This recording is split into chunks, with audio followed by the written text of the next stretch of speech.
আজকে এমিল দুর্খাইমের আত্মহত্যা তত্ত্ব সম্পর্কে আলোচনা করব।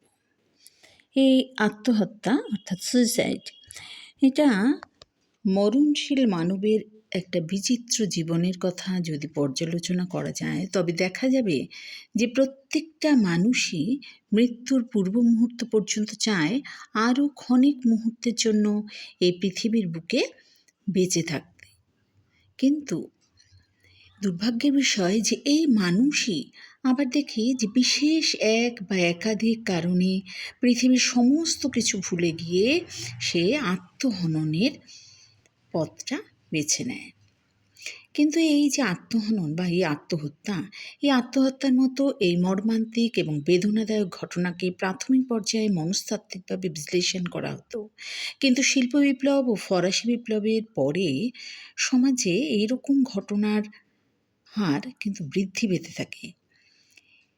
এই বৃদ্ধি পাওয়ার জন্য এবং সমাজতাত্ত্বিক জ্ঞান বিজ্ঞান চর্চার অগ্রগতির ফলে আত্মহত্যাকে সমাজতাত্ত্বিক আঙ্গিকেও কিন্তু বিশ্লেষণ করা হয়।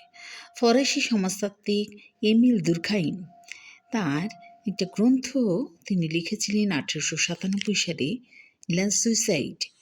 এই গ্রন্থে একটা সামাজিক ঘটনা হিসাবে আত্মহত্যার কথা তিনি বলেছেন।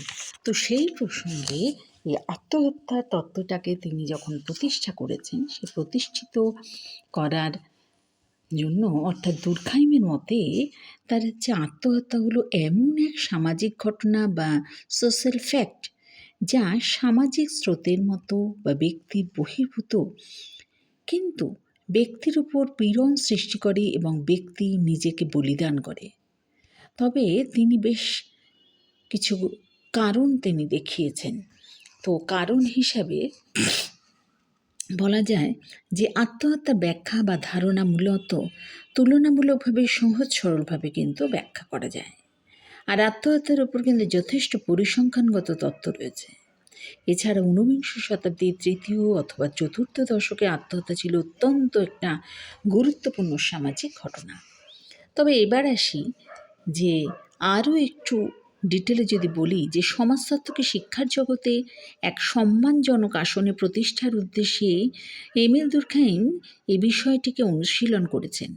এক্ষেত্রে একটা বিষয় উল্লেখযোগ্য যে তিনি একটা গোষ্ঠীর সঙ্গে অপর একটা গোষ্ঠীর এবং এক সময়ের সাথে ভিন্ন সময়ের আত্মহত্যার হারের তারতম্য ব্যাখ্যার উপর তিনি অধিক গুরুত্ব আরোপ করেছেন। তাই এছাড়াও সংজ্ঞা হিসেবে বলা যায় যে সাধারণভাবে আত্মহত্যা বলতে প্রাণীর নিজ ইচ্ছায় নিজ প্রাণহরণের ঘটনাকে বোঝায়। তাই আত্মহত্যা হলো স্ব ইচ্ছায় যখন কেউ নিজেকে মেরে ফেলে, সেটাই হচ্ছে সুইসাইড বা আত্মহত্যা। তো দুর্খাইম তার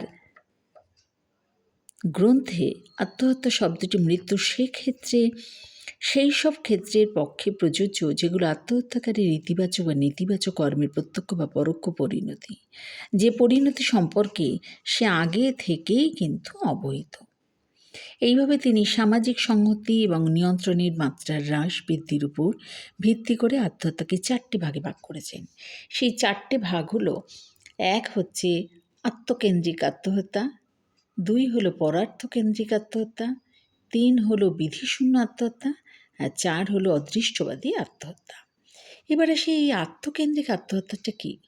আত্মকেন্দ্রিক আত্মহত্যা হলো ব্যক্তি যখন নিজের ইগো বা অহংয়ের প্রাচীর দ্বারা গোষ্ঠী বা সমাজ থেকে নিজেকে সম্পূর্ণরূপে আলাদা করে ফেলে এবং সেই অতিমাত্রা আত্মকেন্দ্রিক হয়ে পড়ে।